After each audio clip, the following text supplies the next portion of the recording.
মই এই বিষয়ত বেছি কথা ক'ব বিচৰা নাই। কাৰণটো হ'ল যে কোনে কি কাৰণে কোন সময়ত গামোচা লোৱা নাই সেই কথাটো নজনাকৈ ক'ব নোৱাৰি। অমিত শ্বাহ ডাঙৰীয়া প্ৰথম দিনা লোৱা নাই, মই নিজেও দেখিছোঁ। তেওঁলোকে হাততে বিদুৰ কৰিছে। ডিঙিত এলাৰ্জি হৈ আছিল নেকি মই নাজানো। তেনেকৈ ৰাহুল গান্ধী ডাঙৰীয়াৰো কিবা এটা হ'ব পাৰে, সেইকাৰণে তেওঁ নল'ব পাৰে। কিন্তু তাৰপিছত তেওঁ লোৱাৰ কামো আছে। আজি তেওঁ কাৰোবাক দলিয়াই দিছে বুলি কৈছে। দলিয়াই দিয়া প্ৰকৃততে সেইটো কাৰোবাক তেওঁ মৰম কৰি পেলাই তেওঁক দিয়া গামোচাখন আচলতে গাড়ী ৰখাই পেলাই কৰাটো অসুবিধা।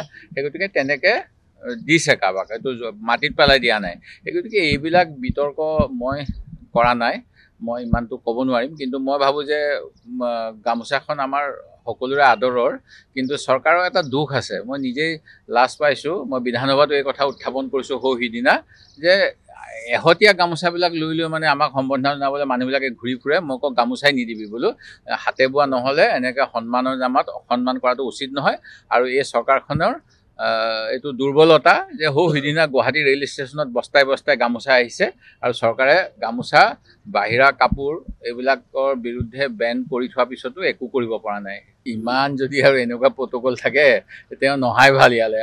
মই অমিত শ্বাহ ডাঙৰীয়াক এনেকুৱা প্ৰট'কল থাকিলে ইয়ালৈ অহা উচিত নহয়। আৰু আগতীয়াকৈ তেতিয়াহ'লে কি কি কৰিব পাৰিব কৰিব নোৱাৰিব সেই কথাখিনি জনাই দিবলৈ কৈছোঁ। ৰাণা গোস্বামী ডাঙৰীয়াই যিখিনি কথা কৈছে মই ভাবোঁ এয়া সত্য কথা নহয়। কাৰণ তাৰ পিছদিনাখনতো লোৱা দেখিছোঁ। যোৰহাটত প্ৰট'কল নাইকিয়া হৈছে মানে কি তাতে আলফা আছে বা কিবা আছে বুলি ভাবিছে নেকি? যিকেইজনে এয়া যিটো আমাৰ ৰৰৈয়া এয়াৰপৰ্টত, যিটো ডিফেন্সৰ এয়াৰপৰ্ট, তাত যাবলৈ পাইছে। আৰু তেওঁক মই অন্য তাৰ পৰৱৰ্তী দিনাখন, তাৰ পিছৰ দিনাখন গামোচা লোৱা দেখিছোঁ। সেইদিনাখন প্ৰট'কল কিয় ভংগ কৰিলে? এইটো কথা ৰাণা গোস্বামীয়ে একেবাৰে পাতল যুক্তি দিছে। মই কৈছোঁৱেই সেইটো কথা। মানে প্ৰতিবাদ প্ৰকৃততে অকল সেইটোৱে নহয়, প্ৰতিবাদ কৰিব লাগিছিল গুৱাহাটী ৰেল ষ্টেচনত কেনেকৈ গামোচা আহিবলৈ পালে বস্তাই বস্তাই, তাৰ কাৰণে কোন দোষী তাৰ তদন্ত কমিটি এখন SIT আৰু আমাৰ অসম চৰকাৰৰ পাৰদৰ্শী বিষয়া যেনেকৈ গৌৰৱ গগৈৰ পত্নীৰ কাৰণে পঠাই আছে, গুজৰাটলৈ পঠাব লাগিছিল।